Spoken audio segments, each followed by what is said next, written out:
you doing? This is Mike for Mike's Random Thoughts, and this is a holiday special. This is part 4, and tonight we're going to be talking about Krampus. Now, a lot of people have been talking about Krampus lately, and upon doing research material, the reason for that is actually the horror movie genre that has brought interest into it again. But a lot of people didn't quite know where the story actually originated from outside of that. And personally, I still want to see the movie Krampus. I haven't even seen the first one of the most recent ones that came out about him. And I still want to see it, but I haven't seen it yet. So I figured, somebody I know actually said, you should do one on Krampus too if you're doing a holiday special. And I started thinking about it, how I wanted to see the movie anyways, and I don't know that much about Krampus, so I figured I might as well make part 4 about Krampus, and that's what I decided to do. Now, I will say before we start, because we're only 1 minute in, this is by far probably going to be one of the shortest episodes I've done. I didn't compile that much research data on Krampus per se, but I did include some, so we do have a good couple minutes, about him. So we're about to find out the origins of Krampus and where he actually came from. So, Krampus is an anthropomorphic figure in Central and Eastern Alpine folklore. They use Krampus during the Christmas season actually to scare children who actually misbehave. Now, he actually assisted Saint Nicholas. The two would visit children with modest gifts like oranges, dried fruit, walnuts, and actually chocolate. Now, the bad ones would actually receive lashings from Krampus, who would actually use birch rods. Now, where Krampus legend actually came from is largely unclear.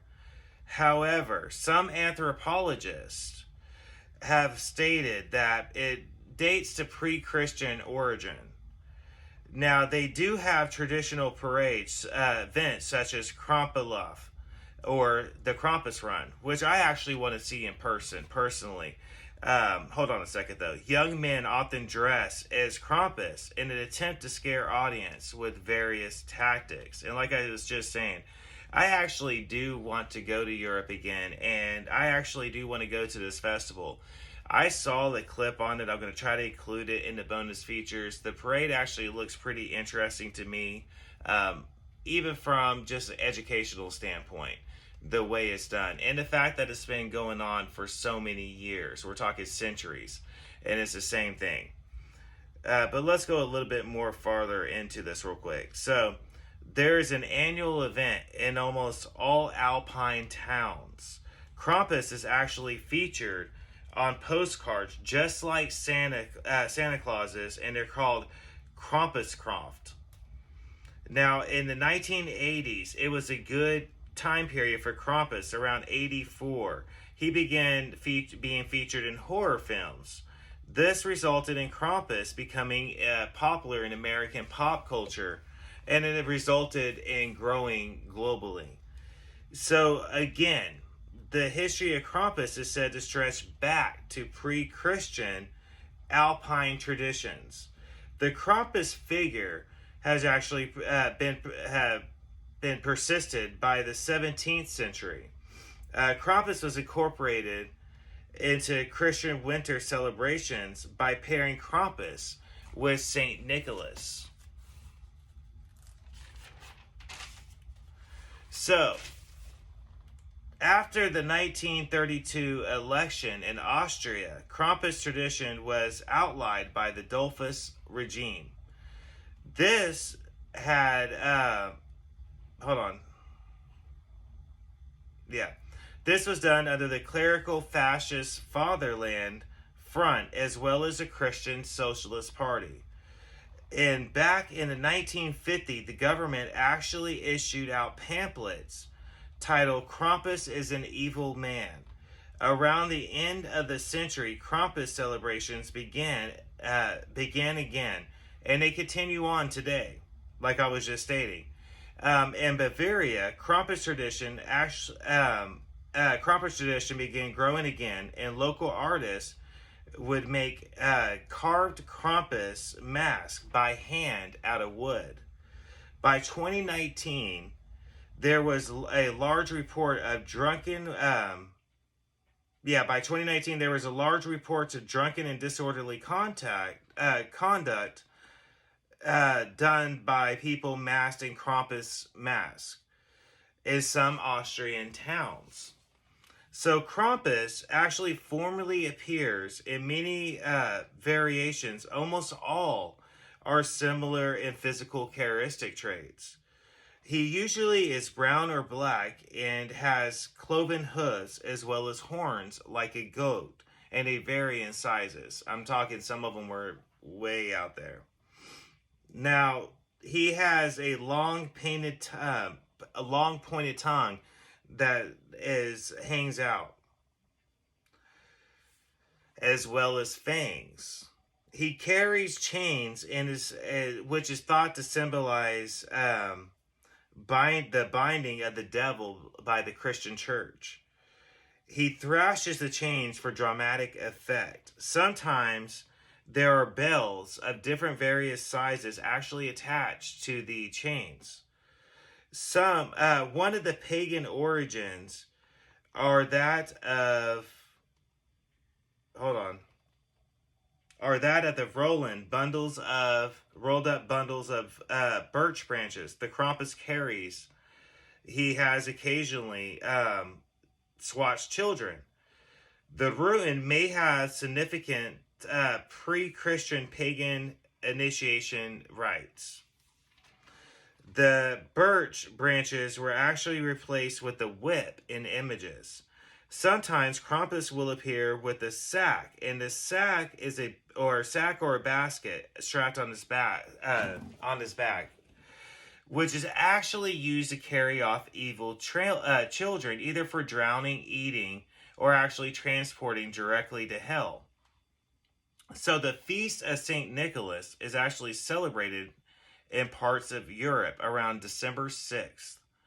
The preceding evening of December 5th, Krampus night, the wicked hairy devil will appear in the streets. Sometimes St. Nicholas is with him. Sometimes he is not. The saint will usually appear in Eastern Rite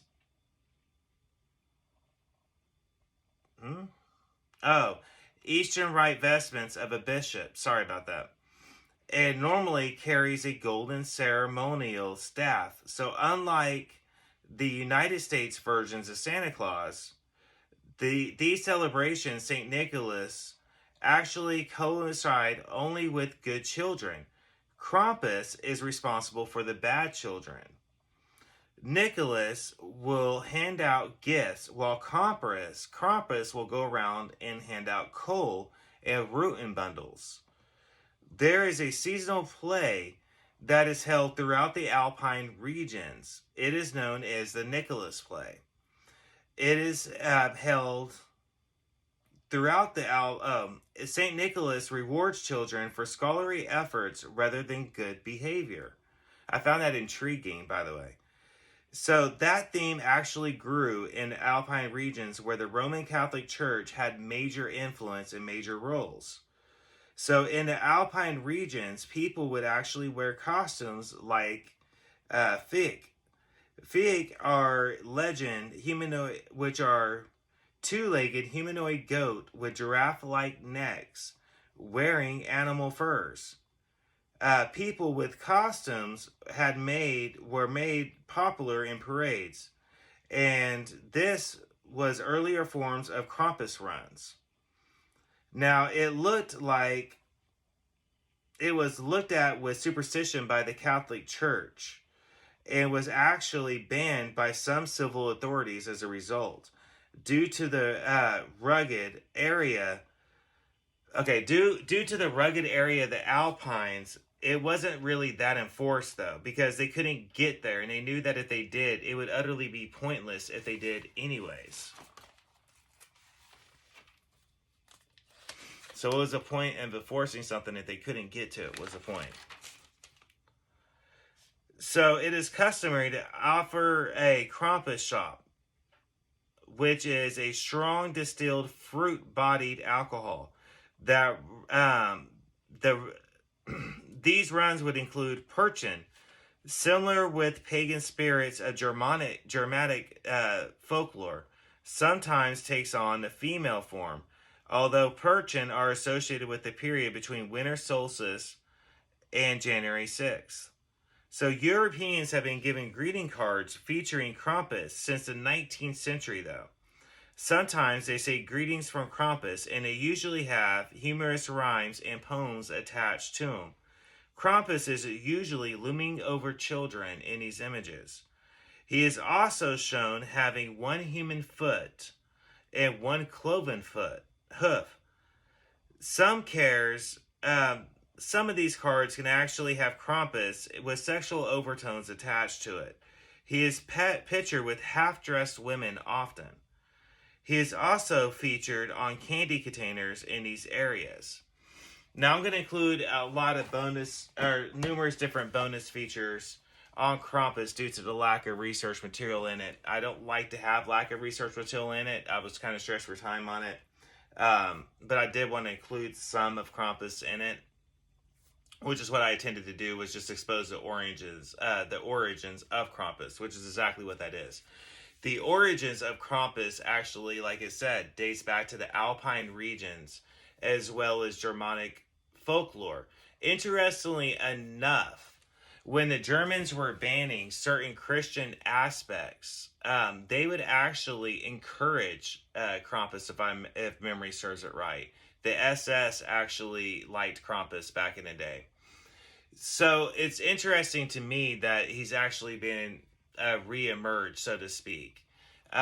Personally, like I said, I want to see the movie, but I didn't go on my way to learn a lot about him. I do know that, like the research material shows, there's numerous different beliefs that are pagan in origin amongst different European sections, especially amongst Germany, the German area, the Alpine regions, even in Italy. They have a strong pagan belief systems in those regions. And especially, like I said, in the Alpine regions in the German area, that's where the Krampus and the different forms actually originated from. So that's where you're going to hear the most legends from him come from. And like I said, he was actually viewed as somebody who would punish the bad children. And ultimately, depending on how bad the children's punishment would be, was determined on how bad the children was. So in some cases, he would just basically beat them with rods, like the material actually showed. But in other cases, it was said that he would actually take them in a sack that he carried on his back and would either decide to eat them, drown them, or take them directly to hell. He was viewed as St. Nicholas's partner in crime. St. Nicholas was viewed as far too busy with doing charity and good deeds and giving gifts to children.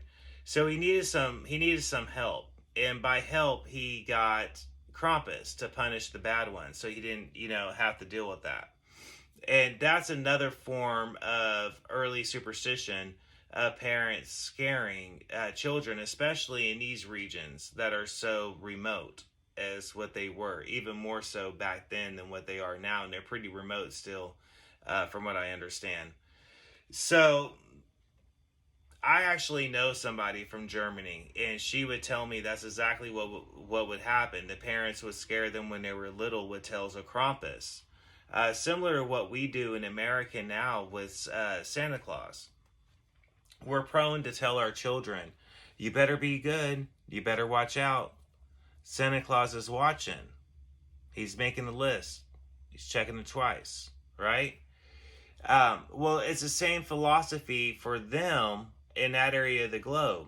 they use Krampus as the same way, only they say Santa Claus is far too busy, so he uses Krampus to back him up on punishment. And I found a lot of that actually really intriguing. The fact that there's sexual overtones to it, it really shouldn't be that shocking. Throughout this whole series, we have seen numerous accounts of winter solstice and different pagan festivals that take place during the winter months. A lot of this, from an anthropology standpoint, actually comes from the fact that during the winter months is the darkest time of the year. And to a lot of people back in the day, that would only equal to death and coldness and despair. And they had a lot of time on their hands during this time period, being the fact that majority of the people's income and livelihood was actually based on farming and agriculture. So the result of that is they had a lot of festivals and a lot of, well, if they're pagan, a lot of beliefs, rituals that they did during the winter months. They were home all the time. So that's when the community got together and they would do all their parades, and they would do, which is the Krampus runs. They would do their festivities throughout this time period because the rest of the year they were actually busy doing what? Farming and working and doing all that. The winter months, especially in these areas, are very cold and potentially could be deadly, especially back in the day. And as I was saying before, as far as the Nazi SS goes, if you know anything about World War II and you know the history of World War II, then you know that Heinrich Himmler, or the chicken farmer as I call him, was very, very, very, very, very into what's commonly called Aryan paganism, which is early forms of religions that are pagan in origin in Europe, especially amongst those areas. And the Nazis were really big into try to incorporate old beliefs into their regimen. So Krampus was huge, and Krampus is still big in Germany to this day.